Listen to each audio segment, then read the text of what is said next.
What's up, guys? We're back with that bonus episode we were talking about with our good friend Cal Connor on the other side. To talk a little more to bring two top-level competitive players together to talk about some of these rule changes, the implementation of the turn tracker. I didn't play back when the turn. I think I was just starting. Yeah, that was a little before my competitive time as well. Yeah. So we're going to let Cal explain that a little bit. And then we did come up with a new topic in the last pod that would be great for these two to chop up about, is how the tournaments are larger and it's actually affecting the CP and the what are we looking for? The benchmark to worlds, I guess. Yes, going to day 2 is actually hurting a lot more players than it did last season, and we'll talk about that a little bit. But going forward, Cal, you want to introduce yourself to anybody who doesn't know who you are? Yeah, my name's Calvin Connor. I go by both. Been playing the Pokemon TCG for a while. I started around 2010, 2011. Played since then, took a break in between for a portion of some time, but relatively played since 2011 to 2010, since I was a junior. Long-time veteran to the Pokemon TCG, played in many events. Recently, I won the Toronto Regional Championship. It's a quick introduction, I guess. Yeah. And that's what this was bringing full circle. We're about to go to the Toronto Regional Championship. We're bringing the last year's champ here to talk about it. If you guys want a more in-depth conversation video with Cal, we have one before where it was more of an interview style. Mm-hmm. You can go check that out. But to get into this one, Cal, the returning of the turn tracker. Do you think that's good, bad, and can you give a little insight on what that does? The way that I had it before is that I didn't think that it affected the TCG too much. I don't think it had a significant, the way that I see it is does it have a significant impact on TCG, and does it actually affect the outcomes of games? And really, typically, I don't think it does too much, so it wasn't such a huge deal to me returning. Okay. Do you think it could affect certain players if multiple people start reporting, hey, this guy's taking 2 minutes to do their first deck search? Do you think that would, because of the turn trackers, we'll see more judges kind of hovering over suspected players of turn 1 time wasting? It's really tough to gauge because with stuff like that, it's a lot of he said, she said sometimes, and some of it's the judge would have to really kind of just be there in the moment. And when it's these larger scale events, regional events or ICs or even Worlds events, there's not always judges in the vicinity of the area when these accusations or stuff like this is being brought up. Now for local events, there might be a small enough area where the judges can clearly see, or if it's kind of getting towards the end of day 2 or top cut or something like that, it's very clear they can see it. But it's sometimes there's just not judges in the vicinity, so that's why I just don't think that the impact is going to be as high as it really should be when we're trying to implement this new rule to make it something that's it's gonna really change stuff. But just with not having judges presence and an outside party viewing it, it's gonna be really tough to mandate, I would say. Yeah, I mean, I talked about that in our pod. It's impossible from a judge's point of view. It's impossible for us all to be there.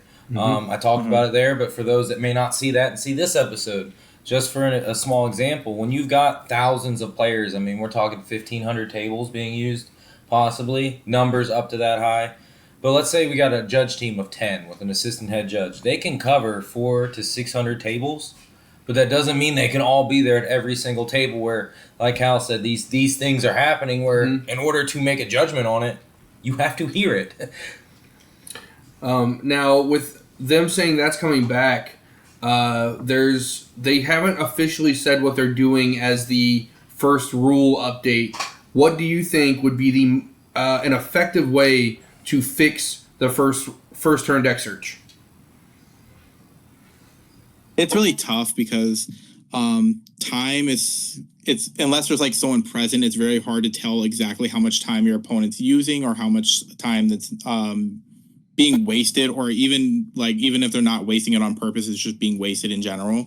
When in a point in the game, other than maybe the start of the match in the first round of the set, there's always going to be a one player that wants the game to like finish, and there's always going to be a one of the player for the game not to finish. So it just creates problems in this like sense where even if a player is not taking excessively long, they might feel like they are because they're wanting the game to speed up, but then their opponent's not wanting the game to speed up. So it creates this like weird place where it's like your opponent wants it to speed up, you don't want it to speed up, but then it's kind of like just a weird situation, I would say. But for like the time, I would say for it, I typically say like 1 to like 2 minutes for a deck search. On the first one is usually like okay for me if I see my opponent doing it.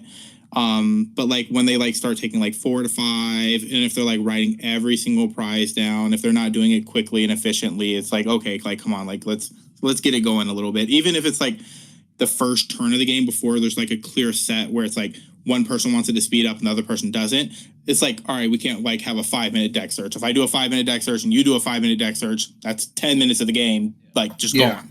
So I would like there to be like a clear, like 2 minutes is like efficient for like a deck search for the first turn of the game. I would say it's like 2 minutes to 1 minute and 30 seconds, somewhere between like that time, I feel like is like roughly like fair, I would say. But it just needs to go for both sides, because like when the player that loses the first game, even though they deck search the first game and they don't want to deck search now the second game, their opponent still is going to have the right to do the deck search. So I just want it to be like fair on both sides, where it's not like someone's like trying to rush their opponent to like get them to finish their deck search, even though it's like maybe not under even 2 minutes, stuff like that. Now, so you are for the full 1 to 2 minute deck search for turn 1. What if they added the before turn 1, you could look at your prize cards and put them down? Like, we're wanting to speed the game back up for playtime, because if we go off of the 2 minutes we do this for 3 games, that's 12 minutes of your time and just deck searches of first turn deck searches. Yeah, there's no way to get through 3 games in 38 minutes of a match. Yeah, if it goes just like Cal said, and you see your opponent's taking through 2-3 minutes, so you're like, well, I'm gonna take 2-3 minutes. I'm gonna make sure. Now we're extending onto that. So I mean, yeah, we just covered. 100% agree with that. Do you think there's a way that there could mitigate the need for that long of a prize check? Is there a way that we could do it faster and efficiently without hurting people's feelings about them wanting to search through their deck? Because there's no need to search through the deck if you know what your prizes are, right? Yeah, I would say if we could just flip over our prize cards and look at them at the start of the game, that would solve a lot of problems. But I don't know if they're going to be able to do that. If they're just going to be able to do that. I don't think Pokemon's going to want to change their rules that drastically, where you're going to be able to like flip over your prize cards, look at them at the start of the game, and then you're going to have to shuffle them back up, and your opponent's going to have to cut them. It's going to lead to some awkward situations, I think, where people might feel like their opponent now has information on their prize cards and they know where they are, is I think going to be the main issue. No, that's kind of where we came to. Like, I agree. I feel on both sides of this. I feel like I'm jumping on the fence on both sides, because flip them over. Like, let's see them, speed that up, cut the whole first turn deck search. You jot them down in 15-20 seconds and you're good. But like Hal said, there could be an opportunity to give out information.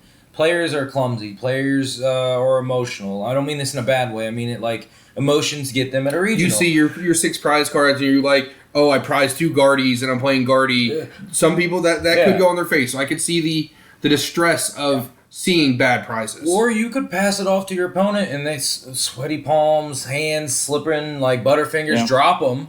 Now it's all revealed. Like, I'm just showing like the small window of opportunity. I agree with it. I think it would speed it up. But like Cal said, how do we monitor that now? Yeah. That's a bigger issue. Do you think it maybe instead of it being a beginning of the game issue, if we fixed it by adding the +3 turns back at the end of the game, would be more beneficial than trying to speed up the first turn deck search? Yeah, I think that we should already be playing with the 3 turns to begin with. And like probably even 60 minutes, to be honest. Like 50 minutes, best of 3. It's just really difficult to finish 3 games to begin with. It's tough, especially with like how the format kind of is and just what decks are very popular. Like Guardy's not the fastest deck. Dragapult's not the fastest deck. Like and even Dango to an extent. Some of these people they do a lot of stuff. It's kind of like Mew VMAX of like old, where like they're just doing a lot of actions, drawing a lot of cards. And for a newer player or someone that's not very adept with like time and speed and playing fast, it could be very it could be a lot for them to like be like, okay, I have to think about when I'm using my Dango, think about like when I'm retreating, when I'm using Arvin, when I'm using this, how many energies I'm getting back from my discard pile, keeping track of my energy in my discard, getting it out of my deck, stuff like this. It could just be so many actions that it just takes so much time. So with these decks that just take a lot of time, it's just really difficult to get 3 games finished unless someone is like conceding a game early because they see the writing on the wall. Yes. And that was going into our next one. How, if you were to give a couple simple tricks to understand how to scoop, to concede the game, to make sure you have enough time, what are some key things to look for to scoop or to know when to scoop? I would say once your board's past the point of no return, it's just a great time to scoop. And it's very difficult sometimes to determine when that is and when that's not. Because like some people will scoop too early when they're kind of still in the game. But I feel like usually there's always a point in the game where it's like, okay, like I pretty much have like very small chances of getting this. Like even in situations where it's like I'm going to have to Iono my opponent. And if they draw like a certain card, they win like a boss or for something, for example, like they win. Like in a situation like that, you're relatively in the game. It's like kind of like a 50-50 or even lower or higher depending on like the cards in their deck and what's left. But like situations where it's like, I'm kind of dead drawing, I'm draw passing, my opponent's like got a full setup board. Like even if I take a knockout next turn, I'm still like losing the prize trade very far. I probably should just scoop this one and just go to the next one. Or like, let's say like I prize both my Gardevoirs. Let's just scoop this one. Yeah, and go to the next game. It's funny, a lot of these examples you're using, we literally just talked about, and that's what we wanted to hear was to see, because we've talked about it multiple times. I know we've thrown in almost every single podcast, when to scoop effectively. I play a lot of fast decks. I know I can win a game in 6-7 minutes, so I have a little more leeway if I want to scoop a little earlier because I can hopefully get a better hand and start. Yeah, so linear decks like your Sarah Ledge. If Dragapult's set up and they're already spawn camping your Char Cadets, it's probably a time to scoop. Yeah. And those are the type of things that people we want to be able to pass on to newer players to understand, because that creates a better game environment for everybody, understanding all the mechanics of the game. But moving into all mechanics of the game, the tournament manipulation of IDs and of lower CP events. As a higher tier player, this doesn't affect you as much, but you still go to cups and things like that are around your area, correct? Yeah.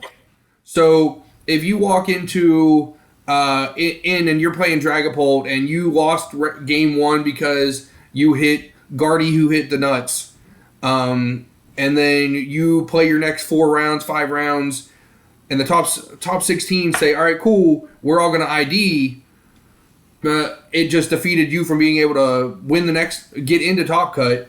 This is now not allowed because that is manipulation of the event. How does that make you feel?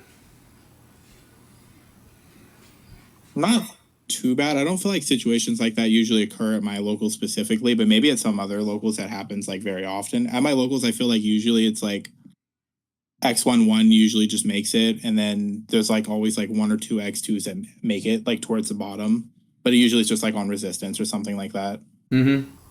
So I usually don't have that situation occur for me, I would say.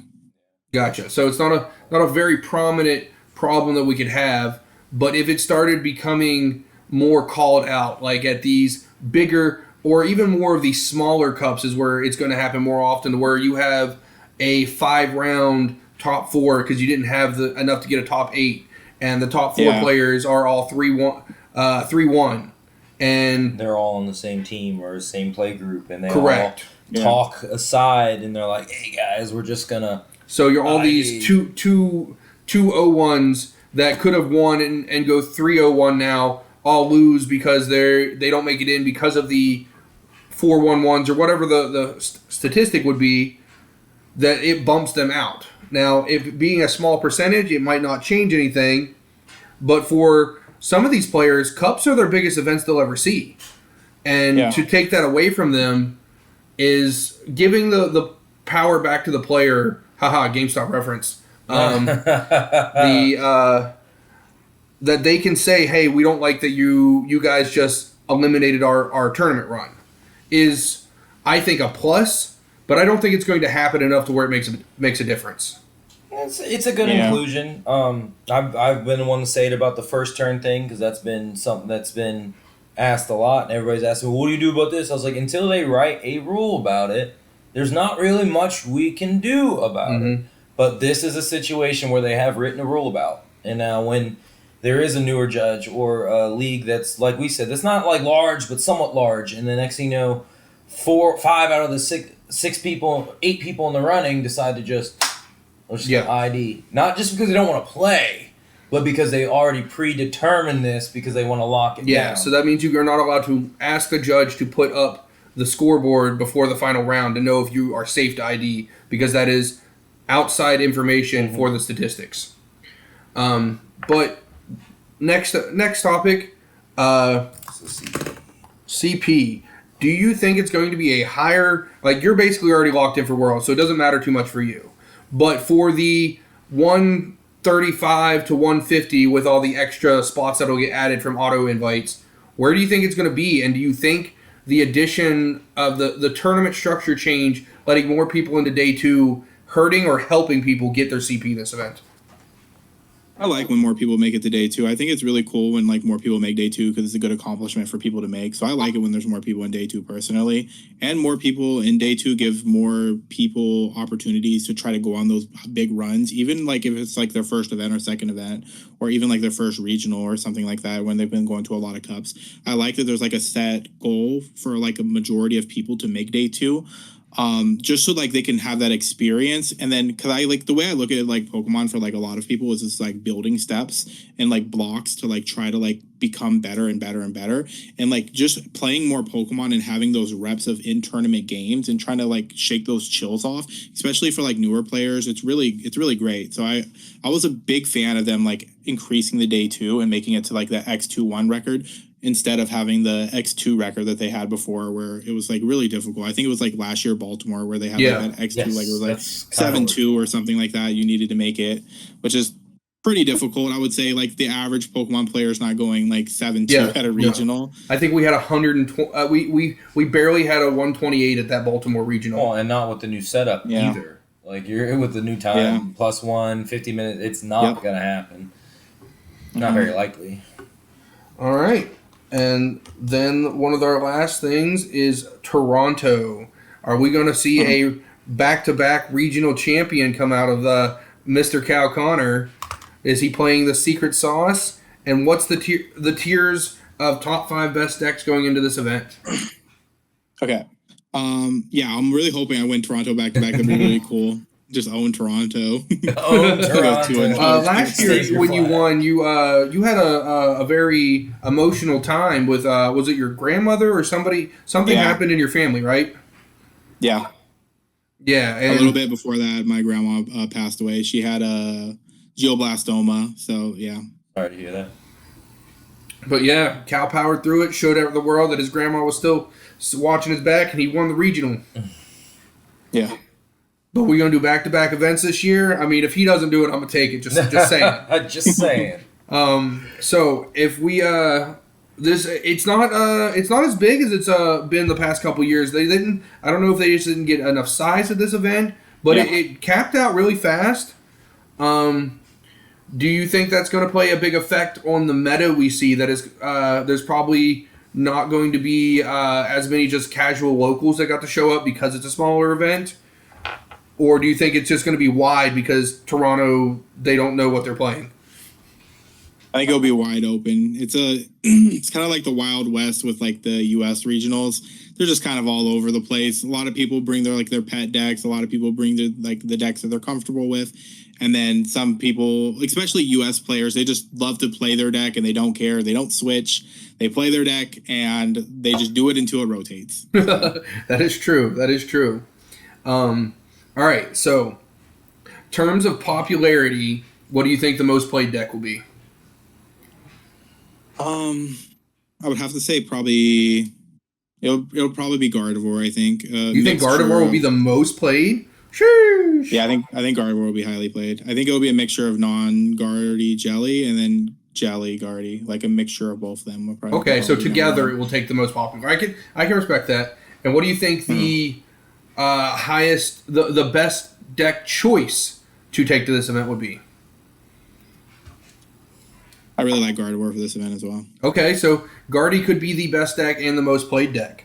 And if you were to give a top 5 decks, not necessarily in any order, just a top 5, what would you say are safe picks to bring to this event? Gardevoir is really strong. I would say Goldango is really strong as well. Dragapult is like in the mix as well, is like one of the best. Like I would say those are the like clear top 3, I would say, of the format. And then for like the other like 2, I would probably say I want to say Zoroark, but I don't feel like I feel like Zoroark's gonna have a good showing, but I don't feel like Zoroark's like inside the top like 5 of the meta decks right now. But I do think Zoroark's a really strong play for this event as well. Yeah. And then I would have to say a combination of like the Charizard decks. Like I think Charizard Pidgeot's strong, like the classic one as well.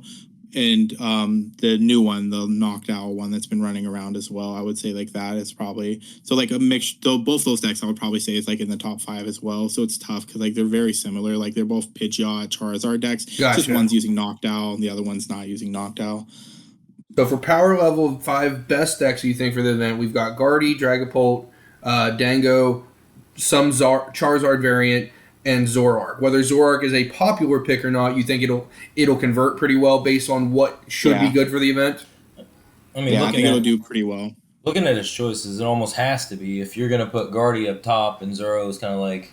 Yeah, Guardy's Zoroark should theoretically beat Guardy and Dragapult, so yeah. Yeah, I mean, given his choices, that would make sense. And if you were to put those 5, just combining all variants, Noctowl Zard and Pidgeot Zard, Jelly and non-Jelly, what would be the order that you think that we'll see play-wise? If it's combined, I would say that Gardevoir will probably be 1, Dango will probably be 2, Dragapult will probably be 3, 4 will probably be Charizard, and then 5 would probably be I don't know. I don't know what the 5th deck would be. It might be like a Mega Kangaskhan like Absol deck. Just gonna say, you think like the Kangaskhan, the tank version, or like the Mega Box version? It's tough because I feel like the Kangaskhan version is seeing a lot more play recently, but the Absol Box version has put up numbers before, so it's tough because I feel like the decks are kind of like fighting each other for this position in the format right now. Also, I could go with like a Grimmsnarl. Like I could see if Grimmsnarl sneaking in there or something, but like I feel like Grimmsnarl and the Mega Absol deck have kind of fallen by the wayside right now in the format. Yeah, because they do have a few good polarized matchups, but falter to very awkward things. Yeah.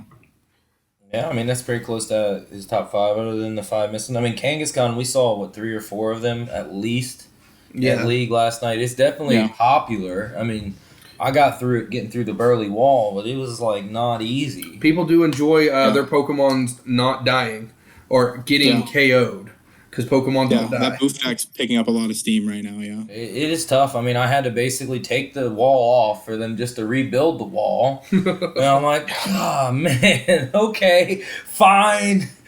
So, the big question of this coming event, the rogue choice, like what slightly off meta or lower tier that could do well, and what is the best cornerstone counter for this event? Gotta have one.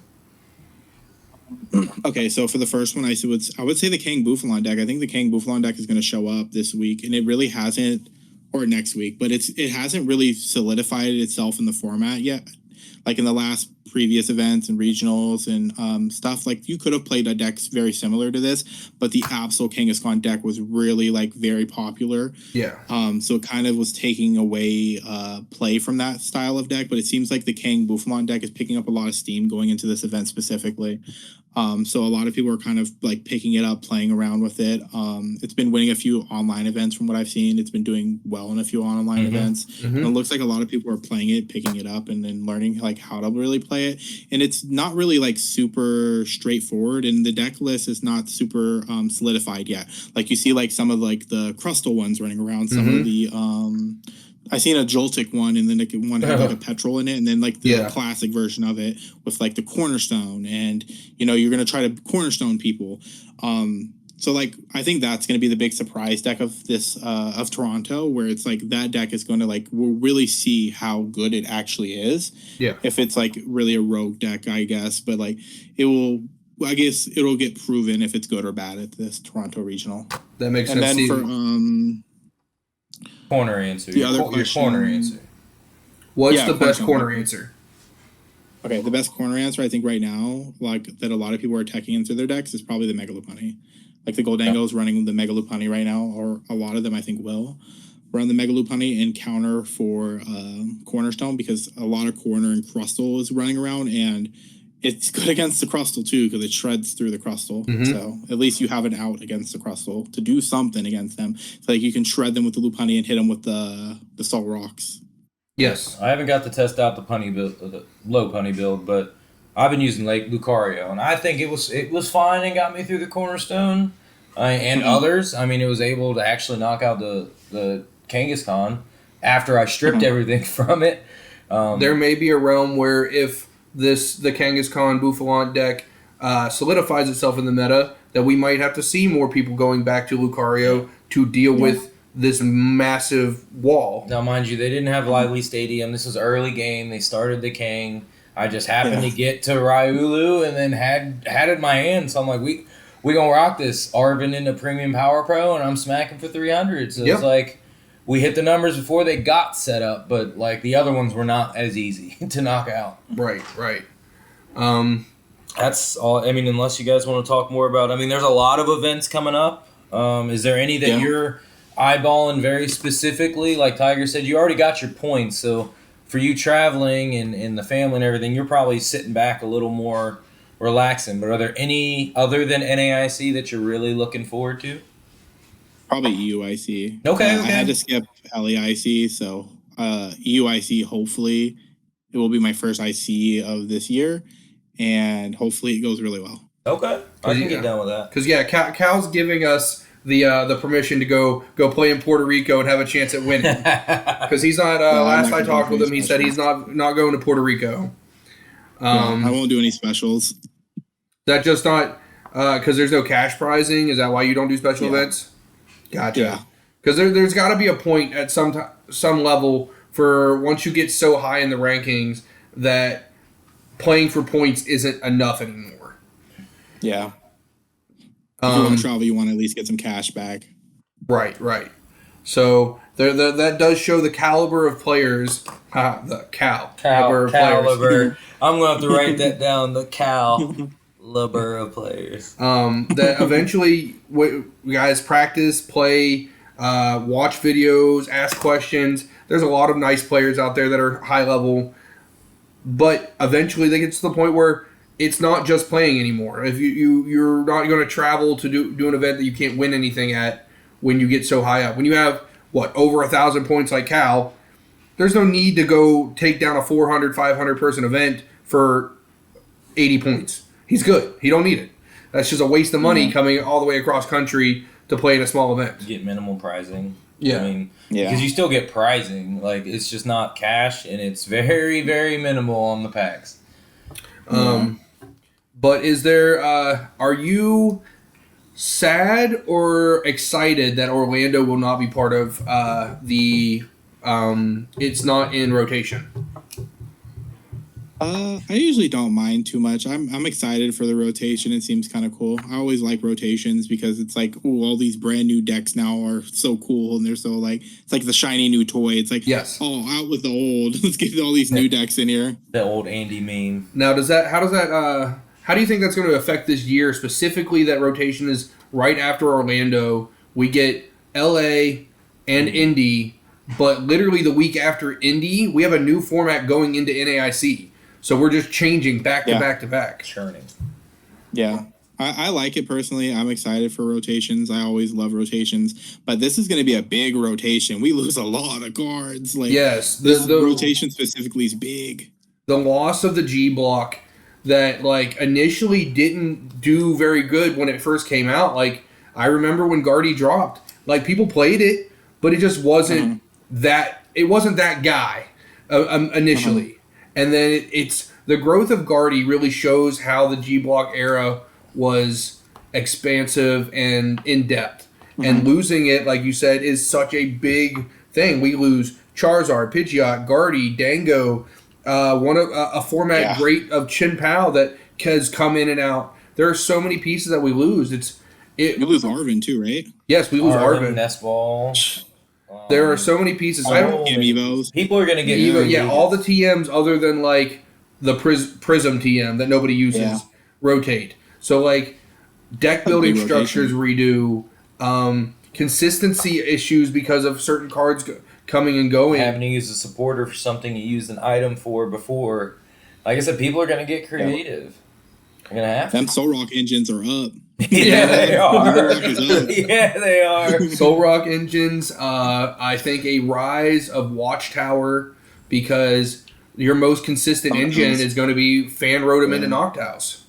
Yeah. And if they can't do it. I mean, you've got Dracloak, Rocks, and Fan Rotom engines. And if a couple Watchtowers can completely lock out a certain engine where they might not even be as good anymore. There'll be a lot of Dawn everywhere. Yes, I don't. Yeah, Dawn. Is that Pokepad? That's a. Yeah, search for any non-rule box Pokemon, the Pokepad. I hate that. It becomes almost like the nest ball. Does Poffin stay? Poffin stays. Yes. But we're in our next power creep. A lot of the basics coming out from here on out are 80 plus. So our power creep hits with this rotation as well. You can notice it if you look back. I mean, you've played for a while. You look back at some older cards. A lot of people use the Charizard that everybody knows, the one that's worth thousands, and they look at it like, that card isn't even good. I was like, at the time, it was. But like, but now you can do that same attack on a baby version, and then you can cheat the energy on there. Like, yeah. So like that's easiest way for me to show the creep of what things happen. But yeah, all basics we've noticed are 80 and above, making him not profitable. With the power creep coming, do you think we're going to see another tag team style era with all of these crazy megas being released? I really hope not. I didn't like the tag team era. You didn't like the tag team era? Prize Pokemon smacking each other over and over again. I kind of liked it, but I get what he's saying. It came down to like 2 turns to win the game. Yeah, I liked how fast the games were because we finished. It's weird that the more powerful our Pokemon are getting, the longer games are taking. Like, if you said that we were supposed to take 6 prizes out of 1 prize decks, people were still getting through 3 games back then. How can we not do it with 2 and 3 prize Pokemon at this point?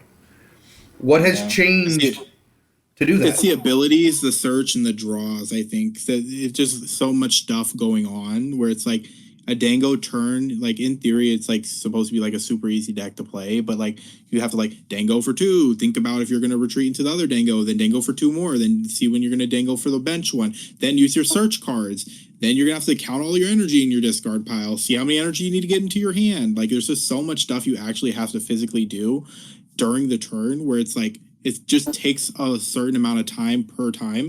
And then even for decks like Dragapult, it's like every time you Dracloak, it's like, okay, let's see my hand, see this, check discard, do that, put it into hand, do it again. Now I have to make all these other decisions based off my hand where it's like, okay, should I like reshuffle my deck now to get those cards back to the top, or should I just not? And then you have to make all these decisions all in the same turn, where it's like, okay, these games are just taking more time now comparatively to where it was like Mewtwo era, where we were just like, smack you, Mewtwo, smack you back, Mewtwo, E-switch, smack again. Plus power. Yes, Mewtwo. plus power. With that being said, do you think that they might be trying to speed the game back up because all of the newer released and like leaked cards, all the big attackers don't have abilities? Maybe we're trying to cut back on that to get us slightly faster with less actions, makes less room for error because of that, and it's a faster gameplay? Maybe, to be honest. I don't really appreciate or like formats like that. I kind of like the grindy formats where it's like you play like a really grindy long game with your opponent, and the winner's like kind of decided by like a few decisions that you make throughout the game comparatively to your opponent. I kind of like those grindy games, but the big fast formats I'm not usually a huge fan of, but like usually there's always like a grindy deck that you can play to try to like grind those decks down, so it's usually not too bad. There's always a good balance of it. And no, I can think back to tag team days. I remember that was when I first started getting into it, and it's like there was a lot of big mons going out and getting smacked. You didn't get a turn 1 Pika Rom KO? Alright, cool, you lost. Yeah, good. ADP, Later. oh my god. Yes, ADP. I'm so broken. Like, I just hated seeing that card flipped over. Are you done? Pretty much. You have 2 turns and you're done. Yep. So crazy. Yeah, I don't want it to be that fast to where we're playing Yu-Gi-Oh! But I don't think most Pokemon games should take more than 10 turns. And that's 5 turns apiece. I mean, like 3-4 turns to get set up, or 2 to 3 turns to set up with your first initial attack, and then 2 to 3 more turns after that to finish the game out. Like, in theory... With item lock, it's tough in this format. I think a part of it is item lock, slowing the game down a lot, especially in the opening turns. It just makes the deck like, so grindy, especially with Badoo and Frillish, like, kind of running the format with, like, I would say, like, 2 of the 3 best decks, like, Dragapult and Gardevoir, just item locking your opponent, like, oppressively, like, at any point throughout the game is very difficult, because at any point it can become good for Dragapult or Gardevoir to be like, I'm just going to slow the game down. I'm going to item lock you until I can just destroy your board. Yep. Yes. Oh, you have all those energies in your discard, and I know you've only burned through 2 SERs. All right, Badoo.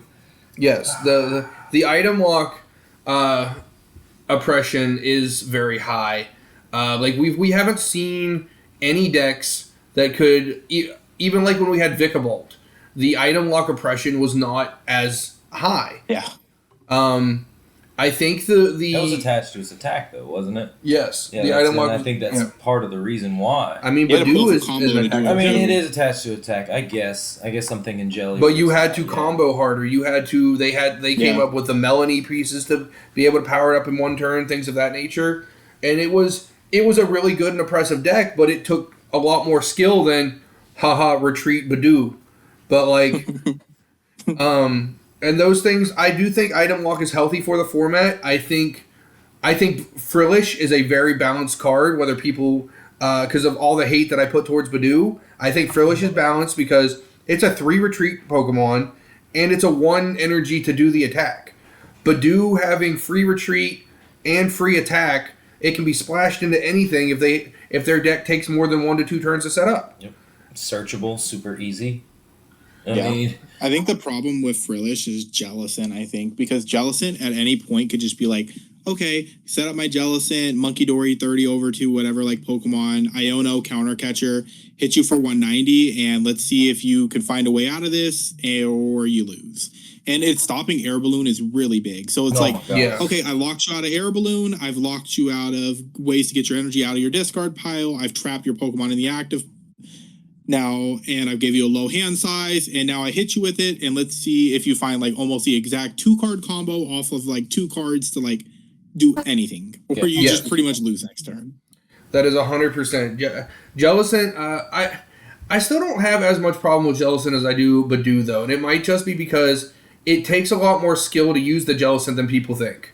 Yeah. You can't just throw it up there and be like, all right, poke for 80, and early game, when everybody has their 4 bosses still available, your bundles could be there, things of that nature. Like, I think Jellison takes a little bit more skill than Badoo does.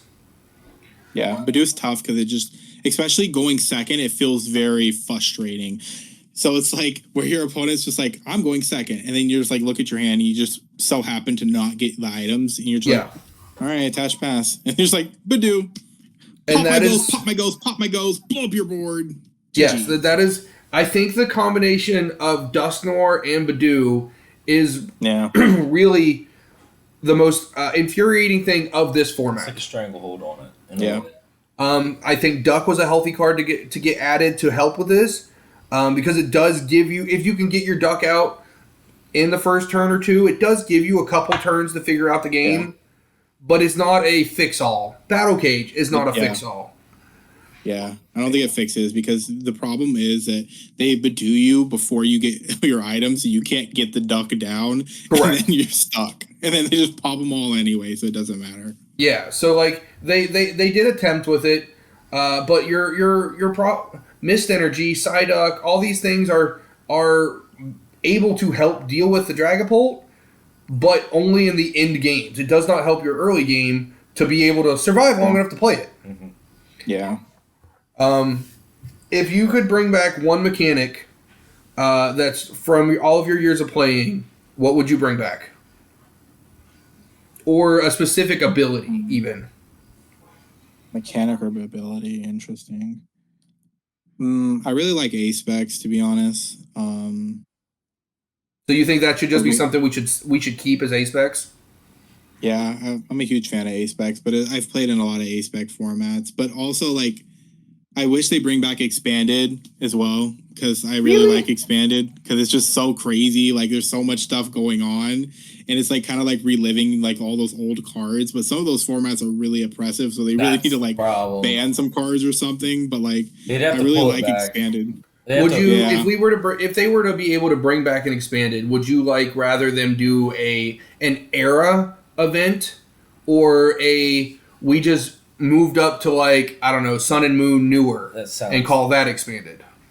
Maybe Sun and Moon newer. Yeah, I could see that. It's just something, because I like, because like it's the only thing I don't love about rotation is that like once rotation hits, it's like, all right, these cards are in the trash. And it's like, I'm never going to want these cards ever again. Let's look to start selling all these cards to like collectors and stuff, because like these cards I'm never going to use again in my life. But like Expanded, I get that it's tough though for Expanded, because like it's going to be tough to get those players to those older cards unless it's like post-COVID, especially because there were so many new players post-COVID that they're just not going to have like 2014, 15, 16 cards. Like even for GLC, like you see some of these prices just like skyrocketing. And GLC is not even like 100% a real format. Like it's just like a format that like kind of like see some casual play in some tournaments here and there, where it's not like really a circuit where like Pokemon's officially like playing GLC at events. So like I can only imagine like the prices of some of these old cards would get to with like it actually being tournament legal. Well, you got stores like Full Grip that pretty much up in the north. I say our area, but not our area anymore. But we see them a lot of regionals. They're one store that for sure holds on to a lot of older cards, but not every place in the U.S. or around the world has a store that holds on to all these old gems that you can walk into a Full Grip and quite literally, if you had the money and chose some of the not so special cards, you could conceivably build a cheap DLC and walk out the door and actually play in that tournament, I should say. Now, a simple fix to do a more modernized Expanded, they come out with the trainer boxes every like 3-4 months. They could do a reprinted trainer box that comes with like 2 cherished balls, 2 nest balls, two of every ball that's ever come out with.